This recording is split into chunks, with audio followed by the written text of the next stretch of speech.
네, 안녕하세요. 안녕하세요. 아우, 와우, 네. 나름 양평교회 정말 좋네요. 네. 이렇게 또 박수로 환영해 주셔서 너무나 감사합니다. 제가 올해 8월인가요? 그때 이제 나름 양평교회 와서 말씀을 함께 나눴는데 다시 또 이게 오래간만인가요? 오래간만에 다시 나도 양평교회와 함께 말씀을 나누게 된 것을 진심으로 기쁘게 생각합니다. 오늘은 네트워크 순회 설교의 네 번째 시간이죠. 혐오 가득한 세상 이대로 좋은가라는 말씀을 함께 나누도록 하겠습니다. 이제 코로나19 상황이 계속되고 있고 또 점점 또 심해져 가고 있어서 걱정입니다.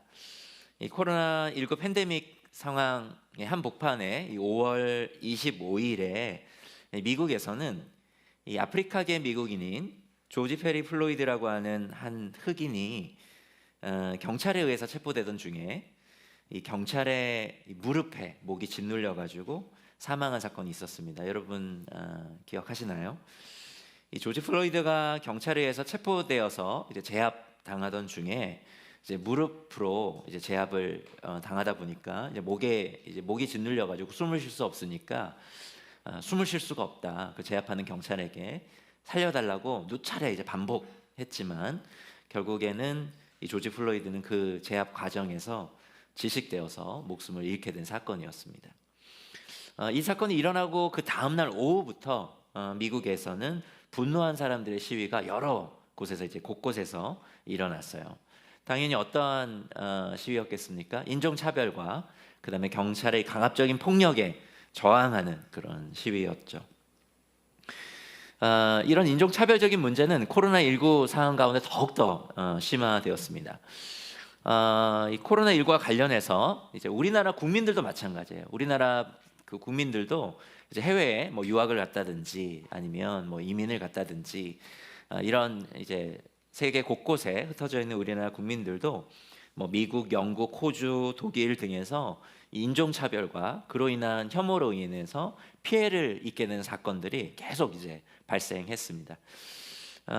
뉴스를 통해 알려진 몇 가지 뭐 사소해 보이지만 몇 가지 사례만 제가 좀 말씀드리면은 4월 29일에는 미국 LA에서 우리 국민 한 여성에게 한 백인 남성이 유리병을 막 던지고 막 욕을 하면서 그렇게 하는 사례가 있었고, 이 3월 22일 호주에서는 우리나라 국민 20대 여성이 피해를 입게 되었는데 이 호주의 10대 청소년 6명이 이 집단 폭행을 해서 얼굴을 폭행하는 사건이 있었죠.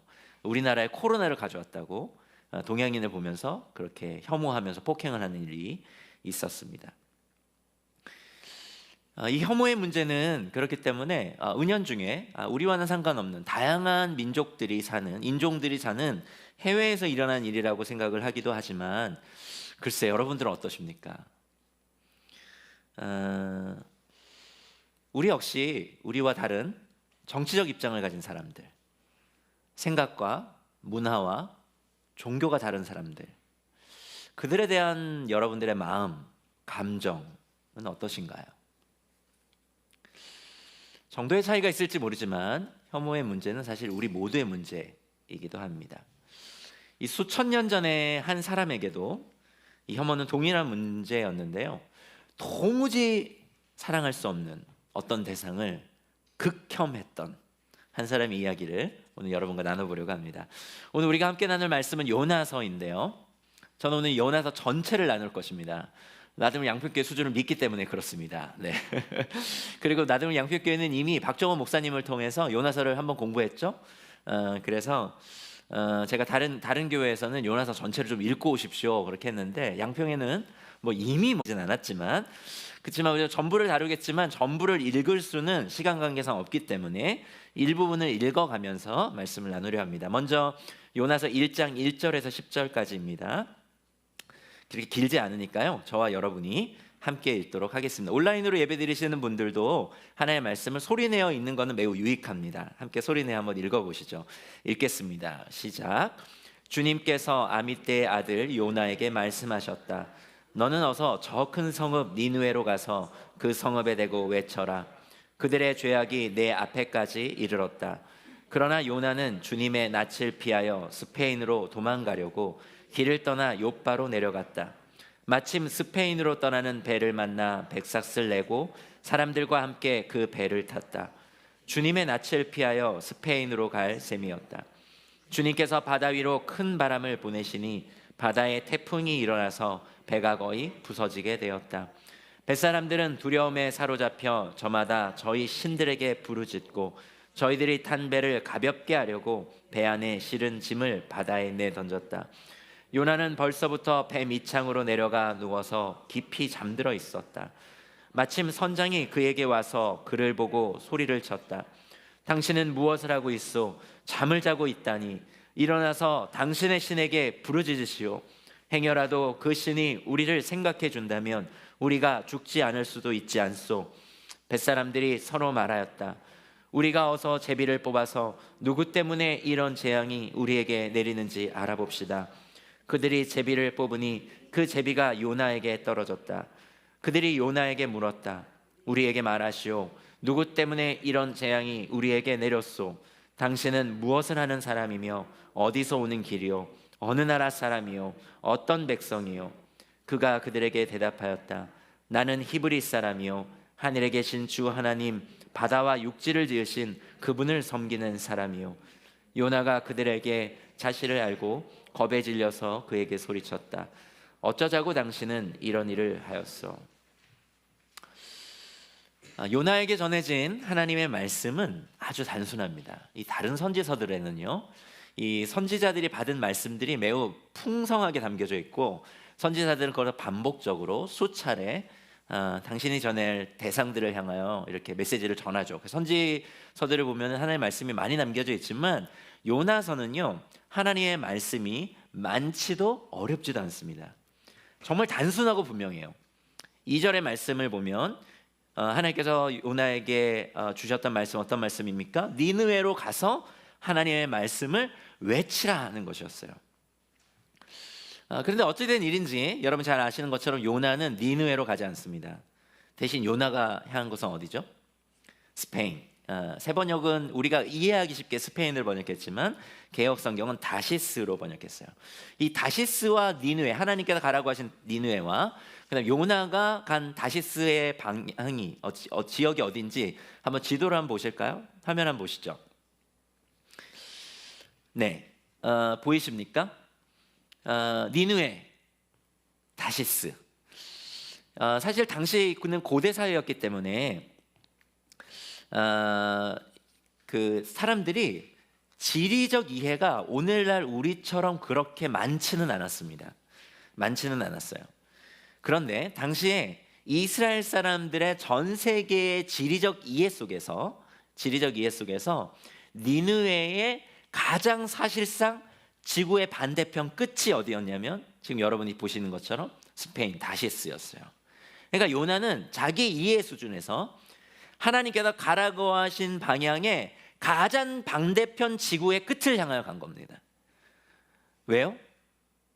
그가 극혐하는 니느웨라고 하는 민족을 향해 하나님의 말씀을 전하기는 죽기보다 싫었기 때문입니다. 그런데 이 니느웨를 향한 이 혐오로 인해 하나님께서 가라고 하신 방향과 이 반대편으로 내달리는 이 요나를 하나님께서는 그냥 두시지를 않습니다. 4절을 한번 보실까요? 뭐라고 기록되어 있죠? 주님께서 바다 위로 큰 바람을 보내시니 라고 되어 있어요. 이 구약 성경은 이 요나서는 히브리어로 쓰여져 있는데 이 히브리어 원문에서도 하나님의 이름으로 알려진 여호와 야훼가 이 4절의 문장의 맨 처음에 나옵니다. 그러니까 주님께서 큰 바람을 보내셨다. 여호와께서 야훼께서 큰 바람을 보내셨다. 그러니까 큰 바람을 보내신 주체가 누구라는 거예요? 하나님이라는 거예요. 그것을 요나서는 강조하기 위해서 이 하나님을 이 큰 바람을 보내셨다라고 하는 주어로 사용하고 있습니다. 그러니까 단순히 큰 바람은 그냥 일상적인 자연 현상이 아니라는 거예요. 이거는 하나님께서 보내신 것이라는 것입니다. 하나님께서 큰 바람을 보내셔서 지금 요나를 추격하고 계신 것이죠. 우리 역시 큰 바람을 만났습니다. 어떤 바람이죠? 코로나라고 하는 바람입니다. 이 큰 바람으로 인해서 이 교회들은 아주 큰 타격을 입고 있죠. 그동안 교회는 어떤 모임이었습니까? 모이기에 힘썼던 그런 모임이었어요. 우리는 어떻게든 모이려고 했습니다. 그런데 이 코로나로 인해서 우리가 모일 수 없게 됐어요. 이 정부와 사회도 가능한 이 교회가 이 대면 예배를 드리지 않기를 권면하고 또 강제하기까지 하고 있습니다. 그래서 기독교인들 가운데서는 어떤 분들은 정부가 이렇게 교회로 하여금 이 온라인 예배를 강요하고 이렇게 대면 예배를 강제적으로 금지하는 것은 이건 종교 핍박이다라고 이렇게 분노하시는 분들이 계신 듯합니다. 저는 그분들이 어떤 마음과 또 어떠한 염려로 그렇게 이야기하는지 심정적으로 헤아려지고요, 심정적으로 공감이 됩니다. 제 감정이 느껴져요, 여러분. 사실 여러분들은 그래도 이 다락방에 그 비교적 넓은 공간이 있다는 게 얼마나 복인지 모릅니다.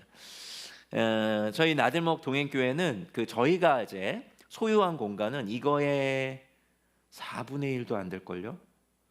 6분의 1이면 좀 너무 적나? 너무 적어요. 너무 적은 공간, 예배 공간은.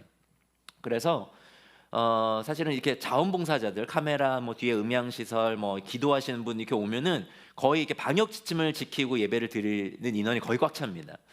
그래서 저희가 나들목 동행교회가 지금 11월이잖아요. 지난 10개월 동안 온라인 예배를 얼마나 드렸는지를 세봤어요. 저희가 만으로 10개월 동안 만으로 7개월을 저희는 온라인 예배를 드렸습니다. 여러분들은 그래도 다락방에서 이렇게 좀 떨어져서 예배를 드릴 수 있었지만 저희 교회 가족들은 그냥 기도하는 사람, 봉사하는 사람 외에는 다 이제 온라인 예배를 드렸어요. 그래서 심정적으로는 좀 이게 이해가 돼요. 저희 지금 또 코로나가 막 퍼지고 있잖아요. 이제 서울외고가 곧 닫힐까, 저는 정말 이렇게 조마조마하고 또 이제 온라인 예배로 돌아가야 되나 그런 마음이 사실 듭니다. 그러나 저는 오늘 우리가 겪고 있는 이 상황을 만든 본질적 주체는 정부가 아니라 생각합니다. 이 상황을 만든 주체는 저는 하나님이시라고 생각해요. 큰 바람을 일으키셔서 요나와 같은 우리를, 이 한국교회를 하나님께서는 지금 추격하고 계신 것입니다. 하나님의 말씀이 지향하는 그곳으로 향하지 않고 오히려 그 반대 방향으로 추락하고 있는 요나와 같은 우리를, 요나와 같은 이 한국교회를 흔들어 깨우시기 위해서 하나님께서는 지금 코로나라고 하니 거대한 바람을 우리 가운데 보내시는 것입니다. 이 4절에 보면요, 이 큰 바람에 이제 큰 파도가 일고 어떻게 됩니까? 배가 이제 파산할 지경에 이릅니다. 그러니까 뱃사람들이 난리가 나요. 막 어떻게 됩니까? 저마다 자신들이 아는 신의 이름을 부르고 배 밖으로 이제 배를 가볍게 하기 위해서 물건을 막 내던집니다. 그 물건들이 어떤 물건이었겠어요?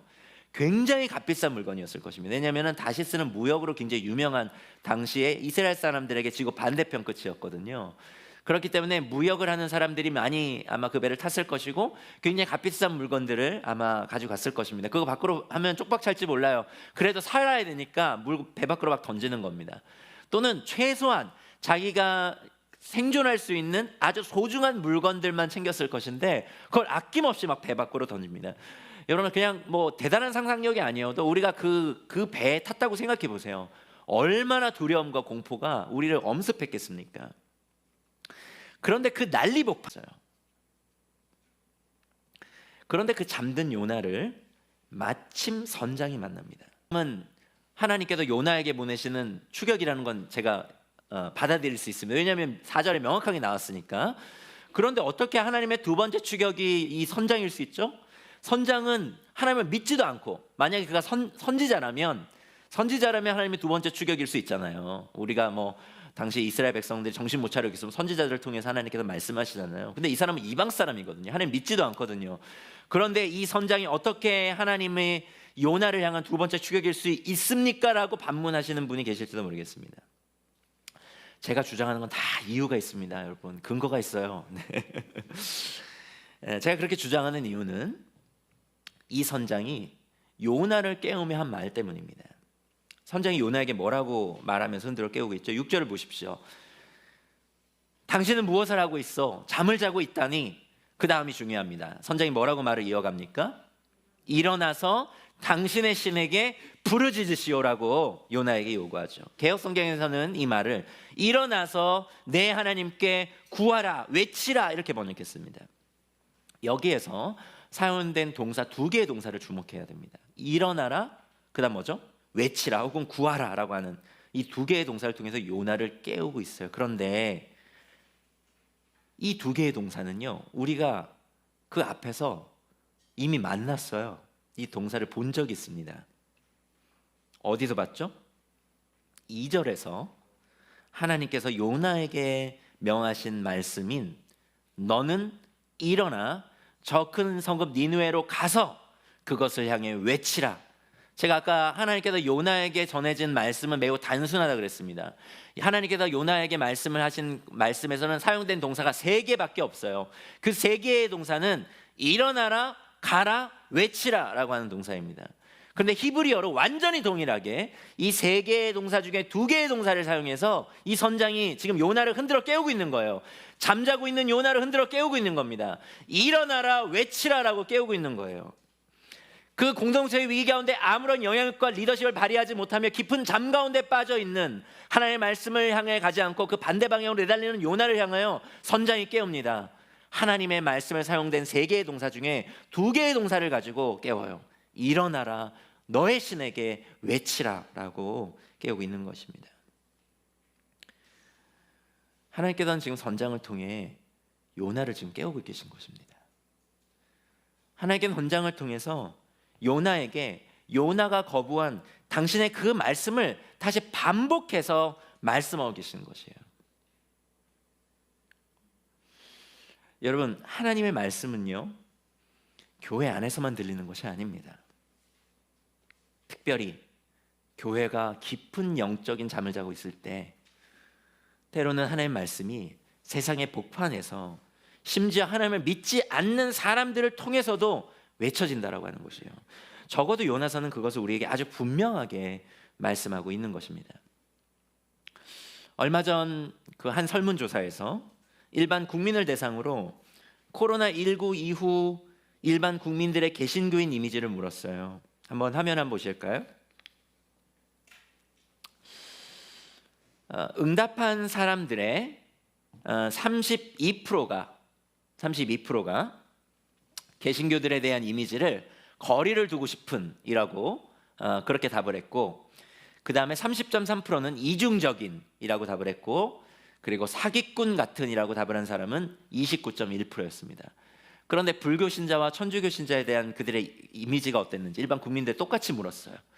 그런데 대부분 어떤 이미지입니까? 온화한, 따뜻한, 절제하는, 윤리적인 이런 이미지를 갖고 있다고 대답을 했습니다. 이것이 세상이 우리들을 바라보는 시선이에요. 세상은 우리 개신교인들을, 우리 기독교인들을 이기적이고 사기꾼 같아서 거리를 두고 싶은 사람들로 여기고 있습니다. 지금 세상은 교회를 향해 외치고 있는 거예요. 제발 비상식적이고 이기적인 종교 집단으로 더 이상 전락하지 말고 깨어진 이 세상을 회복하는 교회로 다시 서라고 지금 외치고 있는 것입니다. 아니, 그 외침을 통해서 하나님께서는 이 세상의 교회를 향해, 우리를 향해 외치고 계신 것이죠. 깨우고 계신 것입니다. 그런데 이 하나님의 말씀에 대해서 이토록 요나가 저항하며 반항하는 것을 그냥 단순한 불순종으로 해석해서는 안 됩니다.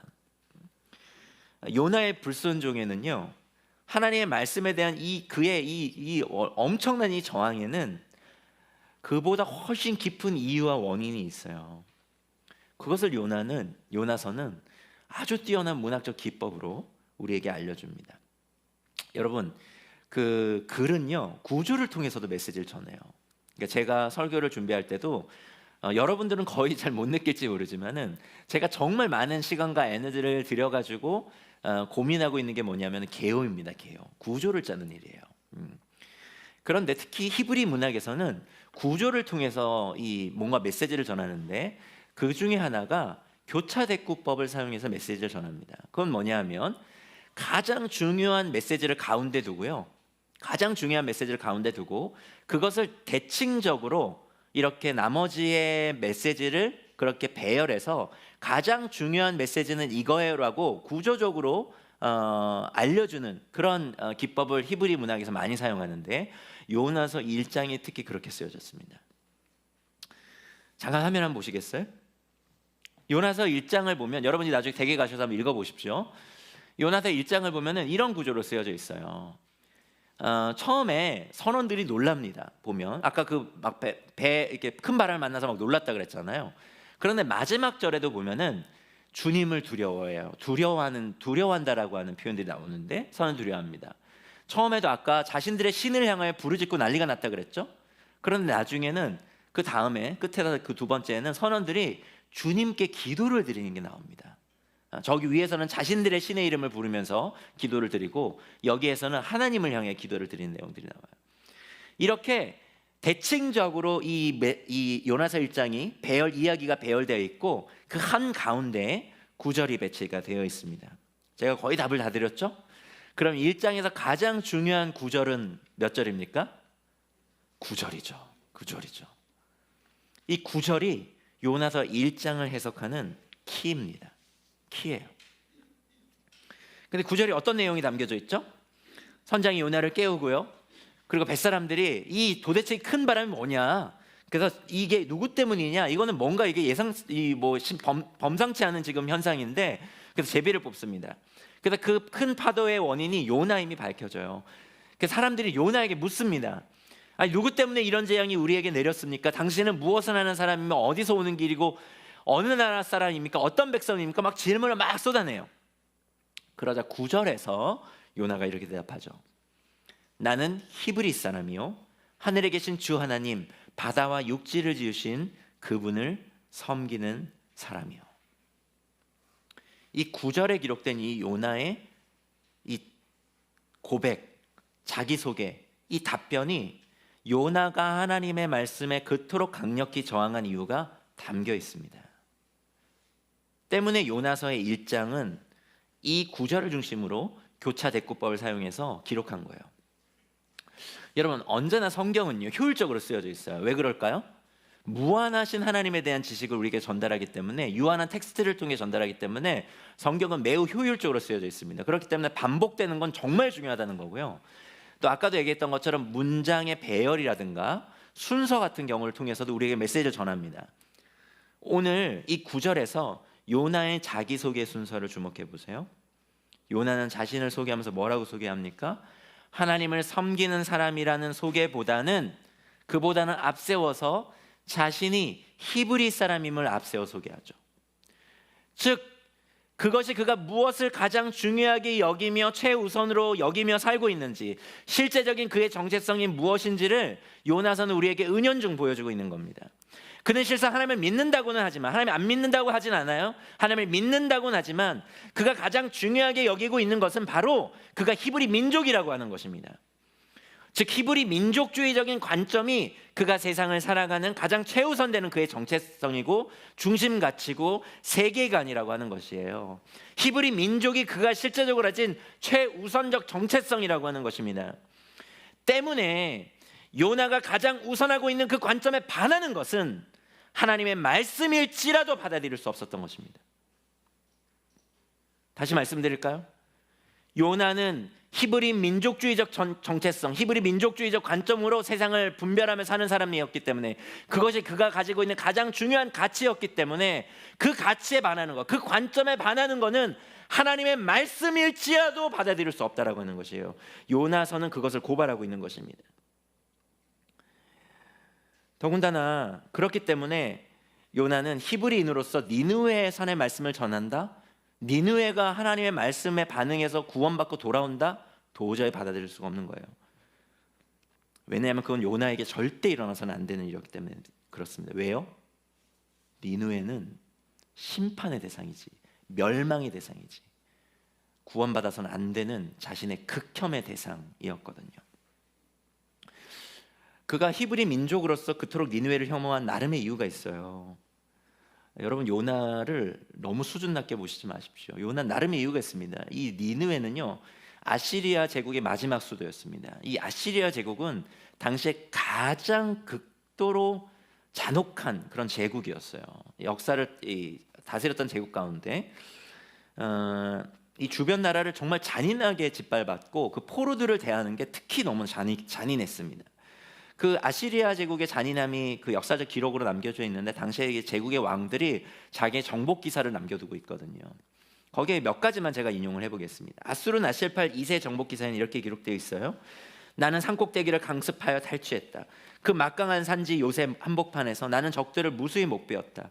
그들의 피로 온 산을 염색하니 마치 붉은 천같이 되었다. 나는 적군들의 머리를 베어 그 도성 도처의 기둥처럼 쌓아놓았다. 어린아이들과 여자들은 불 속에 제물로 만들어 주었다. 포로의 살가죽을 벗겨서 성벽에 쭉 깔아 붙였다. 그리고 그가 포로들의 그 몸을 산채로 동강낸 일들도 기록되어 있습니다. 이 사네립 왕도 그의 정복 기사에 이렇게 기록되어 있는데 나는 양을 잡듯이 그들의 목구멍을 절단해 버렸다. 그들의 소중한 생명을 고무줄 끊듯이 끊어 버렸다. 홍수가 범람하는 것처럼 나는 그들의 식도며 내장의 모든 내용물들이 온 나라 여기저기에 흘러다니게 만들었다. 그리고 이제 포로들의 그 손들을 산채로 이게 잘라버렸던 것들도 기록되어 있습니다. 대단히 잔인하게 포로들을 대했고요. 정복한 백성들을 그렇게 잔혹함으로 대했던 이 제국이 아시리아라고 하는 이 제국인데, 그 아시리아라고 하는 이 제국이 이 이스라엘을 정복하기 위해서 계속해서 성큼성큼 다가오고 괴롭혀 왔다라고 하는 것이에요. 때문에 히브리 민족주의자인 이 요나에게는 도저히 그 니느웨, 그 아시리아 제국의 그 회개는, 그리고 구원은 도저히 받아들일 수 없는 것이죠. 그가 결국 니느웨의 반대 방향으로 내달린 가장 큰 이유는 그가 하나님의 말씀보다 자신의 이 민족주의적인 감정과 정치적 외교적인 입장이 훨씬 더 중요하게 여겨졌기 때문에 그렇습니다. 저는 오늘날 우리 한국교회 또는 우리 기독 개신교회가 이런 요나와 너무 닮지 않았나 싶어요. 하나님을 믿는 믿음에 앞서서 자신이 가진 어떤 정치적인 신념과 입장, 그리고 이데올로기가 최우선되고 있는 여러 교회들과 여러 기독교인들의 모습을 봅니다. 하지만 하나님께서 큰 바람을 일으키셔서 지금 요나를 뒤흔들고 계신 가장 큰 이유가 바로 이 뒤바뀌어 버린 요나의 중심 가치와 세계관, 가치관을 다시 원래대로 되돌려 놓으시려고 하는 이 하나님의 뒤흔드심이라고 하는 것을 우리는 주목할 필요가 있습니다. 자신의 신념과 가치관, 그리고 히브리 민족주의라고 하는 이데올로기를 하나님의 말씀보다 앞세우는 요나가 다시 하나님의 말씀을 최우선하도록 그를 돌이키시려는 하나님의 그 집요함을 우리는 요나서를 통해 주목해야 한다는 거죠. 그리고 그 집요함으로 하나님께서 지금 코로나라고 하는 큰 바람을 이 땅에 보내셔서 한국 교회를 다루고 계신 것입니다. 때문에 교회된 우리는 이 정부가 교회를 핍박한다고 분노하기 이전에 우리에게 큰 바람을 보내신 하나님 앞에서 우리 스스로를 돌아봐야 하죠. 우리가 최우선하고 있는 우리의 세계관, 우리의 가치관, 우리가 가장 중요하게 여기는 중심 가치, 내가 삶을 결정하고 선택하는 데 있어서 가장 최우선되는 중심 가치가 무엇인지, 그리고 우리가 우리의 이웃을 나의 어떠한 관점으로 이웃을 바라보고 대하고 있는지를 우리는 성찰해 봐야 합니다. 혹시 우리도 요나처럼 내 이웃을 내 몸과 같이 사랑하라고 하신 우리 하나님의 말씀보다 우리의 어떤 정치적인 입장과 우리의 과거 경험으로 갖게 된 어떤 선입견 등을 앞세우면서 우리의 이웃들을 혐오하지는 않았는지 성찰해 봐야 되죠. 많은 분들이 아시는 것처럼 큰 바람의 가장 주요한 요인이 이 요나임이 밝혀졌기 때문에 이 요나는 선장과 선원들에 의해 바다로 던져집니다. 근데 여러분, 이건 뭐 약간 여담인데, 여러분 요나서 한번 깊이 보시면 그 이방 사람들, 1장에 이방 사람들 있잖아요. 선장과 선원들이 굉장히 선하게 그려져요. 선하게 그려요. 이 사람들이 절대 나쁜 사람들이 아닙니다. 우리 같아서 만약에 우리가 한 배를 탔다고 생각해 보세요. 막 바람이나 막 우리 모두가 지금 생명의 위협이 생깁니다. 이게 누구 때문인지 알아보자. 막 기도해 봤는데 이질 목사 때문이에요. 제비를 뽑았는데 또 이질 목사가 나왔어요. 가위바위보를 해도 이질 목사가 나왔어요. 명확해. 이질 목사 때문이면 여러분은 어떻게 하시겠어요? 주저없이 바다에 던지지 않으시겠습니까? 그렇죠. 아닌가요? 양평은 아닌가요?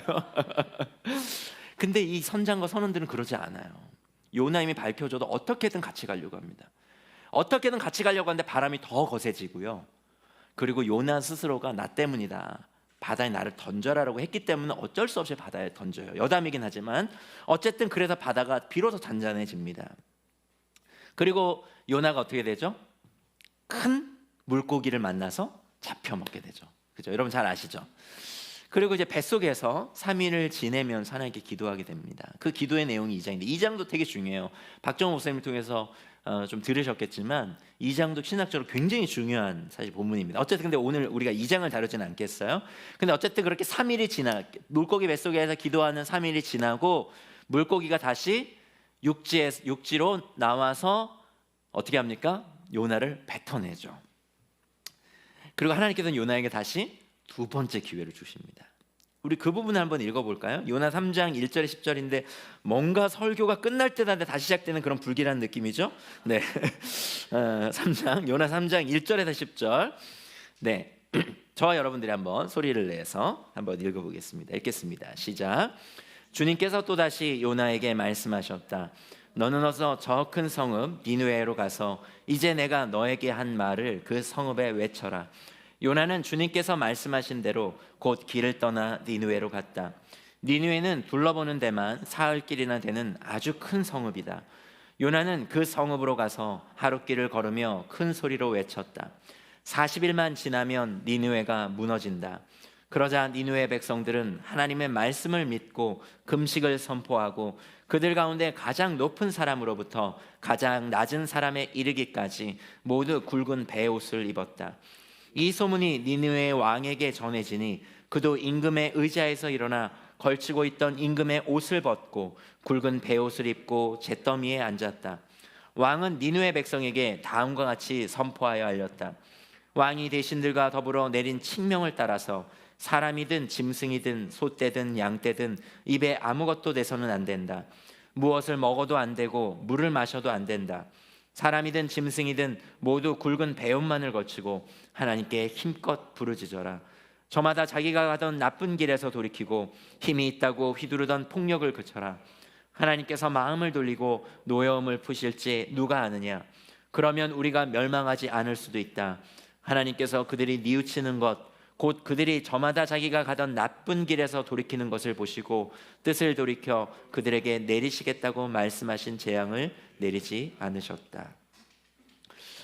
3장 전반부랑 1장 전반부는 매우 비슷합니다. 하나님께서 다시 말씀하시고 요나 행동이 나와요. 근데 3장 3절에서 요나의 행동은 1장과는 완전히 대조적으로 바뀌죠. 요나는 드디어 주님께서 말씀하신 니느웨로 갑니다. 그러면 요나는 정말 새 사람이 된 걸까요? 여러분 어떻게 생각하세요? 그의 마음에 가득했던 이 니느웨에 대한 극혐, 이 혐오가 사랑으로 바뀌었을까요? 유감스럽게도 그렇지가 않습니다. 여러분들이 박정호 목사님 설교를 안 들었어야 이게 더 박진감이 넘치는데 여러분 다 아시죠, 그죠? 이 3장 3절에서 보면요, 요나는 이 하나님 말씀에 얼핏 보면 순종하는 것처럼 보여져요. 그러나 이어지는 하반절을 보면은 니느웨 성읍이 얼마나 큰 성읍인지 묘사하는 구절이 나옵니다. 어떻게 나오죠? 그 성읍이 둘러보는 데만 사흘길이나 되는 아주 큰 성읍이라고 묘사되어 있어요. 근데 이 구절은 우리 독자에게 니느웨의 규모가 어느 정도인지를 그냥 알려주는 정보 제공을 위한 구절이 아닙니다. 그거 정보 제공을 우리에게 주기도 하지만 그것만이 목적은 아니라는 것을 우리는 어떻게 알 수 있냐면 4절을 보면 알 수 있어요. 다음 절을 보면 뭐라고 되어 있습니까? 요나는 그 성읍으로 가서 하룻길을 걸으며 큰 소리로 외쳤다 라고 기록되어 있어요. 성경 공부하는 사람 여기서 딱 멈추는 거예요. 이거 뭔가 의도거든요. 분명히 조금 전에 니느웨는 3일을 이렇게 둘러보는 데에만 3일을 걸린다고 되어 있는데 바로 뒤에 요나는 거기에서 며칠 동안만 사역합니까? 딱 하루 동안만 사역합니다. 여기서 멈춰야 되죠. 이건 뭘 말해줄까요?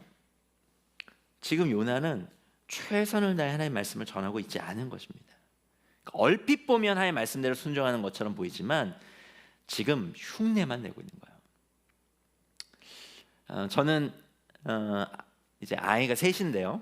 저희 막내 아들이 요즘 막내 아들이 너무 귀엽습니다. 이렇게 이제 막내이다 보니까 정말 이제는 잘하는 게 정말 아쉬운 거예요. 하루하루가 저 볼살이 없어지면 어떡하지 막 이렇게 걱정도 되고. 근데 이 막내 아들이 이 녀석이 양치를 하기를 싫어합니다. 저희 막내가. 근데 이게 참 하나님의 은혜인 게 저희 둘째 딸은요, 저희가 양치하라고 안 해도 자기가 막 알아서 해요. 아침에 일어나면 막 양치하고 자기 전에는 다 이렇게 양치를 합니다. 근데 이 제가 얼마 전에 치과를 가니까 이 둘째 같은 경우는 치아가 좀 잘 썩는 치아래요. 근데 우리 셋째 아들은 정말 양치하기를 싫어하는데 막내는 참 이게 하나님의 은혜인데 얘는 이가 잘 안 썩는 이래요. 예, 너무 다행이죠. 근데 얘가 얼마나 양치를 하기 싫어하냐면은 정말 아직까지도 종종 자주 그러는데 거의 그러는데 이제 자 이제 잘 준비하자. 자 하진이 이제 양치해. 그러면 네 하고 이제 들어갑니다. 그러면은 칫솔에 이제 치약을 짜고 입에 이렇게 넣어요. 잘 이렇게 비비지도 않아요. 그냥 넣어요. 넣고 한 1분 정도 있으면은 그러니까 원래 구석구석 이렇게 이렇게 닦으면 한 3분 정도 걸려야 되잖아요. 근데 1분 있다가 별로 이렇게 하지도 않고 물고 있다가 아빠 저 마무리해도 돼요? 이렇게 묻습니다. 지금 요나가 그러는 거예요. 요나가 그러는 겁니다. 열심히 니느웨 성에서 말씀을 전하면 최소 3일이 걸립니다. 근데 딱 하루 동안만 큰 소리로 외치고 짧게 외치고는 하나님 이제 됐죠? 이렇게 하는 거예요. 근데 이쯤 되면은 어떤 분들은 아니 목사님 저 요나 좋아하거든요. 이 요나를 너무 나쁜 사람으로 지금 너무 매도하시는 거 아닙니까? 너무 몰아가시는 것 같은데요 라고 하면서 이 마음에 지금 저항을 가지면서 오늘 선포되는 메시지에 저항하시는 분들이 계실지 모르겠어요. 이 요나가 효율적으로 이렇게 중요한 거점에서 딱 하루 동안 이렇게 사역할 수도 있잖아요. 능력 없는 선지자는 3일, 5일, 일주일 걸리는 거를 요나는 능력이 있기 때문에 딱 하루 동안 이렇게 사역할 수도 있잖아요. 이걸 꼭 이렇게 나쁘게만 봐야 합니까? 라고 하시는 분들이 분명히 계시죠, 여러분들 가운데. 근데 이제 제가 물론 그것도 타당한 추론입니다. 우리가 성경 공부할 때 타당한 추론이 하나의 아닐 수 있어요. 하나의 해석적인 방법일 수 있습니다. 그러나 제가 그 추론에 동의하기 어려운 거는 제가 아무리 요나를 잘 봐주려고 해도 요나서의 이 문학적인 기법들이 어떤 의도를 가지고 지금 요나를 몰아세우고 있거든요. 제가 주장하는 건 다 이유가 있다 그랬죠. 지금 왜 하나님의 말씀, 그 하나님의 눈을 피해서 요나가 순종하는 척 정도를 하냐 하면은 그가 외친 메시지의 내용 때문입니다. 그가 외친 예언을 보세요. 요나는 뭐라고 외칩니까? 40일만 지나면 니느웨가 무너진다라고 외치죠. 그런데 그의 메시지가 너무 짧아요. 그리고 내용도 멸망에만 초점이 맞춰져 있습니다. 정말 하나님께서 이렇게 짧고 이 멸망에만 초점이 맞춘 메시지를 요나에게 주셨을까? 여러분 어떻게 생각하세요? 저는 그렇지 않았을 것이라고 확신합니다. 제가 그렇게 주장하는 건 또 나름의 이유가 있어요. 요나서 1장을 한번 우리가 다시 한 개 해보죠. 요나서 1장은요 영적으로 잠든, 그러니까 그 공동체 위기 속에서 오히려 영향력을 발휘하고 리더십을 발휘해야 되는 요나가 오히려 영향력과 리더십을 발휘하지 못하고 잠들어 있죠. 그런데 잠들어 있는 요나와 대조되는 한 인물이 등장하는데 그 사람은 이방 사람이었습니다. 누구였죠? 선장이었어요. 그 선장이 오히려 하나님의 말씀을 외치고 있었습니다. 그리고 거기에서 리더십을 발휘하고 있고 그 공동체적 위기를 극복하려고 몸부림치는 사람은 선장으로 나오죠. 그러니까 요나와 대조되는 인물이 이방 사람인 선장으로 등장하는데 오늘 이 3장에서도 영적으로 잠자고 있는 이 요나와 대조되는 또 한 명의 메신저가 나옵니다. 오늘 요나는 메신저로 등장하거든요. 3장에서 똑같이 니느웨 백성들을 향해 외치는 메신저로 나와요. 그런데 똑같은 이 메신저로 등장하는 인물이 나와요. 역시 이방 사람입니다. 하나님 믿지 않는 사람이에요. 그러나 똑같이 이 니느웨 백성들을 향해 메시지를 전하는 사람이에요. 누굽니까? 니느웨 왕이에요. 그런데 이 니느웨 왕이 백성들을 향해 외친 메시지를 보십시오. 일단 분량적으로도 요나보다 훨씬 많아요. 요나는 0.5절 아주 짧지만 니느웨 왕은 거의 3절에 육박하는 메시지를 전하고 있습니다. 요나가 전한 메시지의 거의 6배에 달하는 분량이고요. 그뿐만 아니라 요나의 메시지는 아까 멸망에만 초점이 맞춰져 있었죠. 40일이 지나면 멸망한다라고 말씀했죠. 그런데 니느웨 왕의 메시지는 어떻습니까? 회개하라는 내용과 더불어서 너희들이 회개하면 하나님께서 우리를 구원해 주실지도 모른다라고 하는 구원을 기대케 하는 메시지를 담고 있어요. 저는 사실 요나가 받은 말씀이 이 니느웨의 왕이 전하고 있는 이 메시지에 거의 방불할 것이라고 확신합니다. 왜냐하면 1장에 선장이 요나를 깨우면서 했던 메시지는 하나님의 말씀이었어요. 맞아요? 이방 사람이었지만 동일하게 이 선장과 동일한 대칭적인 인물로 이 니느웨 왕을 등장시키는 겁니다. 니느웨 왕의 백성들을 향한 메시지는 사실 요나가 전했어야 할 온전한 메시지였어요.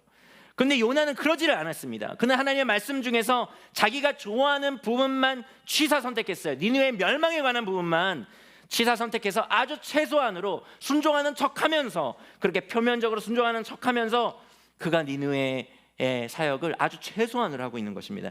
실제로 요나는 조금도 변하지 않았어요. 그게 사실 2장에서 나오거든요. 2장의 요나의 기도를 보면요, 요나의 기도는 놀랍게 시편적 기도입니다. 시편이 굉장히 많이 인용돼요. 시편의 몇 구절을 막 인용해가지고 요나의 기도가 얼마나 화려한지 모릅니다. 그러나 2장에 보면요, 제가 그냥 약간 스포를 드리면 2장에 보면 요나는 절대 회개하지 않아요. 회개의 기도는 전혀 없습니다. 시편적인 종교의 언어로 버무린 기도에 불과해요. 요나는 지금 조금도 변하지 않은 겁니다. 그런데 이 요나의 형편없는 사역에도 불구하고, 이 요나가 취사 선택한 그 짧은 하나의 말씀에도 불구하고, 이게 너무 황당하게 니느웨 백성들이 어떻게 해요? 회개하고 돌이키기 시작해요. 5절에서 6절을 제가 다시 읽어보겠습니다. 그러자 니느웨 백성들은 하나님의 말씀을 믿고 금식을 선포하고 그들 가운데 가장 높은 사람으로부터 가장 낮은 사람에 이르기까지 모두 굵은 베옷을 입었다. 이 소문이 니느웨 왕에게 전해지니 그도 임금의 의자에서 일어나 걸치고 있던 임금의 옷을 벗고 굵은 베옷을 입고 잿더미에 앉았다. 이 성경에 기록된 집단 회개의 역사 중에서 전무후무한 전 국민적 회개의 역사의 사건이 일어난 거예요. 그냥 하나님의 말씀에 스치기만 했는데, 요나 너무 형편없이 사역했거든요. 하나님의 말씀에 그냥 스치기도 했는데 니느웨 백성들은 그 말씀을 믿고 금식하고 회개하고 지위고하를 막론하고 엄청난 영적 부흥이 일어난 것입니다. 여러분, 요나서 3장에 이게 왜 기록되어 있을까요? 니느웨의 전국민적인 이 전무후무한 이 역사적인 이 회개 사건이 왜 기록되어 있을까요? 요나서는, 여러분 지금 요나서 제가 공부해 보니까 굉장히 뛰어난 문학적 기법으로 메시지를 전하고 있어요. 다 대조법이거든요. 지금 또 누구를 대조시키는 겁니까? 하나님의 말씀에 스치기만 해도 모든 피조 세계가 다 주님께로 돌아오는데, 하나님의 말씀을 그렇게 집중해서 듣고도, 반복해서 듣고도, 그렇게 수차례 듣고도 조금도 변하지 않는 요나를 오히려 조명하고 요나를 고발하기 위하여 이 니느웨 백성들의 전국민적인 회개 사건을 요나서 3장에서 이렇게 자세하게 묘사하고 있는 겁니다. 요나의 완고함을 계속 고발하기 위해서 이런 것들이 기록되고 있는 거예요. 여러분, 요나에게 가장 큰 문제는 니느웨였지만, 그래도 니느웨는 요나의 혐오의 대상이기까지 했지만, 요나서에서 정작 가장 큰 문제는 요나였습니다. 요나만이 홀로 이 사실을 깨닫지 못하고 있는 거예요. 요나만이.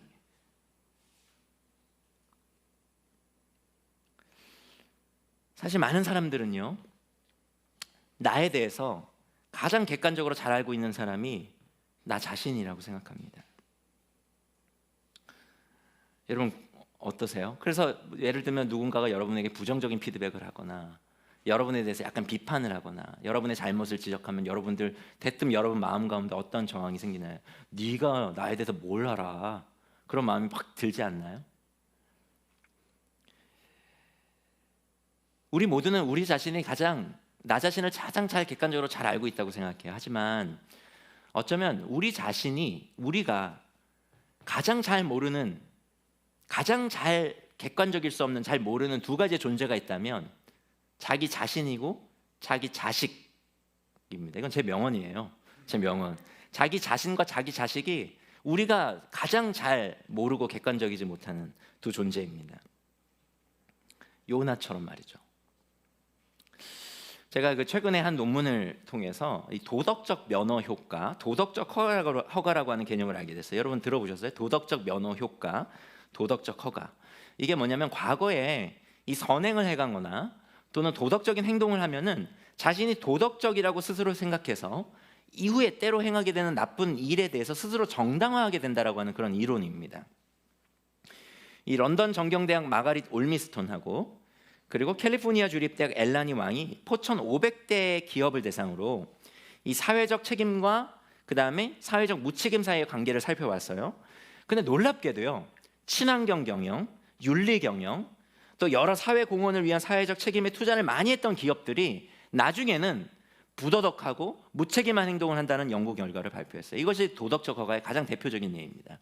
이 기업뿐만이 아니라요, 개인 차원에서도 이런 연구 결과가 있어요. 2009년에 한 연구에서는 일반 제품 대신에 친환경 제품을 구매한 참가자들이 후에 좀 더 이기적으로 행동한다라고 하는 연구 결과가 나온 논문이 있습니다. 또 이게 직장 안에서도 연구한 결과가 하나 있는데, 미시간 주립대학 러셀 존슨 교수가 판매업, 제조업, 복지와 교육 관련한 기업들 그 관리자들 172명을 추적 조사했어요. 그 가운데 이제 갑질하는 사람들이 이제 뽑혀졌고, 그래서 그 갑질하는 사람들의 그 공통점을 추려봤는데, 놀랍게도 그 관리자들 172명의 갑질하는 상사들이 대부분 윤리적이라고 하는 특징을 갖고 있었습니다. 그러니까 그들은 과거의 선한 행위, 윤리적인 행위를 통해서 도덕성의 자기 이미지가 강해진 거예요. 나는 도덕적이다라고 하는 이미지가 강해지니까 자기 부하 직원들에게 때로는 이기적으로 또는 갑질을 해도 그걸 당연한 것으로 여긴다라고 하는 그러한 결과를 낸 거예요. 요나 역시 파편적이고 부분적인 이 순종의 행위로 인해서 자신이 매우 하나님 앞에 선하다고 하는 자기 이미지가 강해졌을지 모릅니다. 그의 이런 자기 이미지와 자기 확신이 결국 하나님과 반대 방향으로 내달리는 그런 죄를 범하고 있으면서도 자신만이 옳다고 항변하게 만들었을지도 몰라요. 우리 역시 마찬가지일지 모릅니다. 우리 스스로를 그냥 선하다고 옳다고 괜찮다고 여기는 이유가 정말 우리가 괜찮아서가 아니라 우리의 부분적인 종교 행위들, 지금 우리들처럼 주일날 예배 드리고요, 교회 봉사하고요, 때로는 언약 가족으로 목자로 섬기기까지 하고 많은 부분 물질적인 재정적인 헌신까지 하고 있기 때문에 그런 부분적인 종교 행위들과 선행들로 말미암아서 내가 스스로 옳다라고 여기고 있는 것은 아닌지 우리가 돌아볼 필요가 있습니다. 제가 서두에 보여드린 일반 국민을 대상으로 한 코로나19 이후 일반 국민들의 개신교인 이미지, 그 설문 생각나시죠? 우리가 이 지경까지 된 것은 140년의 역사를 가진 우리 한국교회의 성찰적인 영성이 요나의 수준 정도로 계속 머무르고 있는 것은 아닌지, 그래서 하나님께 사랑하시는 이웃을 향한 민감함을 기르지 못하고 하나님께서 다스리시는 모든 피조 세계를 아우르지 못하는 그냥 아주 편협하고 이기적인 종교인으로 그냥 전락한 우리 한국교회 민낯을 하나님께서 요나서를 통해서 고발하고 계신 것은 아닌가. 오늘 요나서를 통하여 깊이 성찰해 보게 됩니다. 오늘날 이 세상의 기술은 엄청나게 발달했어요. 그래서 인터넷과 여러 프로그램과 다양한 기술들이 전 세계를 연결하고 있습니다.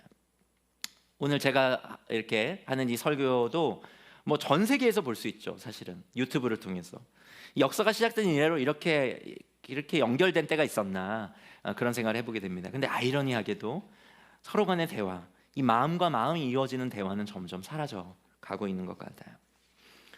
때문에 사람들 사이를 뭐가 채웁니까? 마음과 마음이 채우는 것이 아니라 SNS를 통해서 급속히 퍼져가는 정보들, 그 가운데 가짜 뉴스들이 우리의 관계들을 채워가고 있습니다.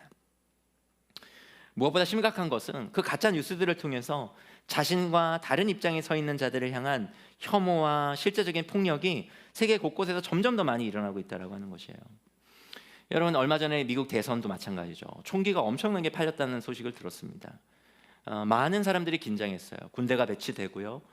지금 SNS를 통해 가지고 이게 그 정치적인 입장도 굉장히 양극화되고 있습니다. 여러분들 유튜브나 페이스북이나 인스타그램이나 구글에서 추천해주는 그런 글들이나 정보들이, 내가 구글에서 무언가를 구글링을 한다. 그럼 내가 구글링하는 거랑 그 다음에 또 저쪽에 우리 꿈꾸는 교회에서 누군가 구글링하는 거가 같다고 생각하지만 그렇지 않습니다. 철저하게 우리가 속한 지역, 우리가 페이스북이나 유튜브에 머물렀던 영상, 얼마나 오랫동안 머물러 있었는지, 우리가 누른 좋아요, 이런 것들이 빅데이터로 다 저장되고 있습니다. 그래서 페이스북이나 구글이나 유튜브나 인스타그램이나 이런 어떤 것들에서 우리들이 계속 추천되는 피드들과 정보들은 그것이 사실인지 그렇지 않은지와 상관없이 우리가 좋아하는 것들, 우리가 가진 정치적인 입장들, 우리의 종교, 우리가 그 맺은 어떤 친구들과 그 네트워킹에 따라서 거기에 있는 엔지니어들과 AI들에 의해서 추천되는 그런 영상과 정보들이에요. 문제는 그렇게 우리에게 추천된 수많은 영상과 정보 가운데서 많은 가짜 뉴스들이 있다라고 하는 것이고, 한편의 입장만을 대변하는 그런 왜곡되거나 조작된 영상과 정보가 많다는 것이고, 그로 인해서 우리도 알지 못하는 사이에 세상을 어느 한쪽의 극단적인 시각으로만 보고 해석하게 된다는 데 문제가 있어요. 그래서 우리와 반대편에 있는 사람들을 이해하고 사랑하는 그런 능력들은 점점 줄어들게 되고, 거의 대부분의 사람들이 이렇게 생각합니다. 자기와 정치적으로 반대편에 있는 사람들을 보면서 어떻게 저런 생각을 하지? 어떻게 저걸 믿지? 모두가 그렇게 생각합니다. 그래서 그 반대편에 있는 입장들에 대해서 혐오하고 극혐하는 그런 감정들이 일어나고 있고, 이것이 문제는 오프라인에서 폭력으로 이어지고 있다고 하는 거예요.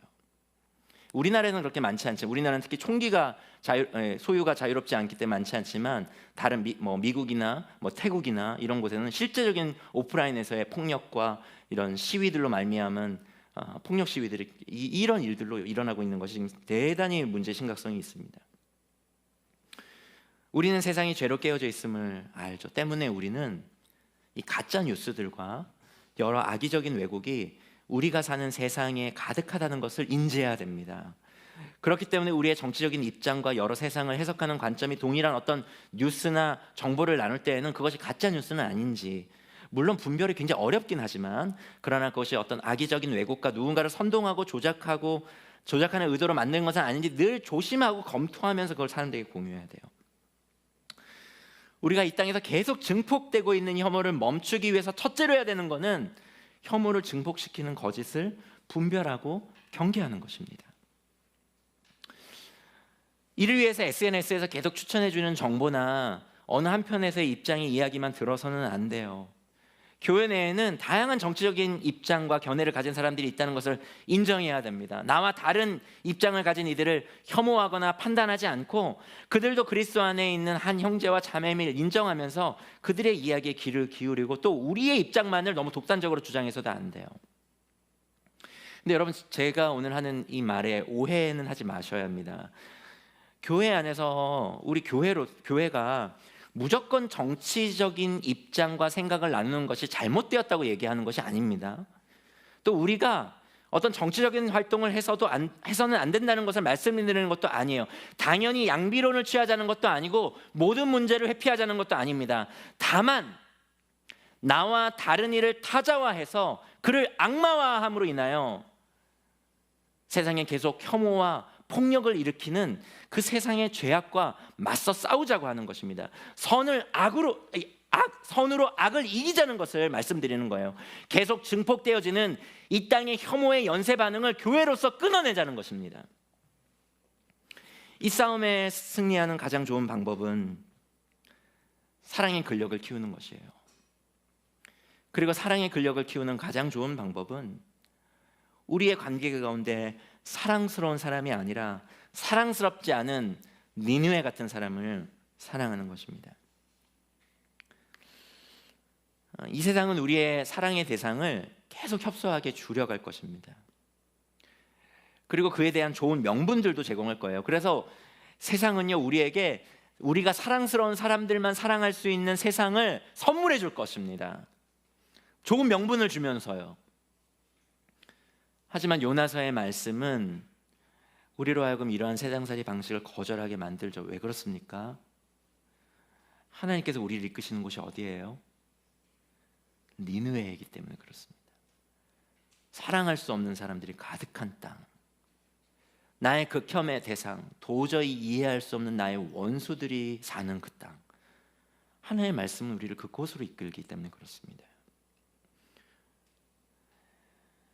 사랑스럽지 않은, 우리가 혐오하는, 사랑하기에는 너무나 큰 수고가 필요한 우리의 니느웨를 사랑하는 것은 우리의 희생과 헌신을 필요로 할 뿐 아니라 때때로 우리에게 크고 깊은 상처를 남길지도 모릅니다. C.S. 루이스는 그의 책 4가지 사랑에서 이렇게 말했어요. 제가 그 부분 한번 인용해 보겠습니다. 사랑한다는 것은 상처받을 수 있는 위험에 자신을 노출시키는 행위입니다. 무엇이든 사랑해 보십시오. 여러분의 마음은 분명 아픔을 느낄 것이며 어쩌면 부서져 버릴 수도 있습니다. 아무런 상처도 입지 않고 마음을 고스란히 간직하고 싶다면 누구에게도, 심지어 동물에게도 마음을 주어서는 안 됩니다. 그것을 취미와 작은 사치로 조심스럽게 감싸두십시오. 또 모든 얽히는 관계를 피하십시오. 마음을 당신의 이기심이라는 작은 상자 안에만 넣어 안전하게 잠가 두십시오.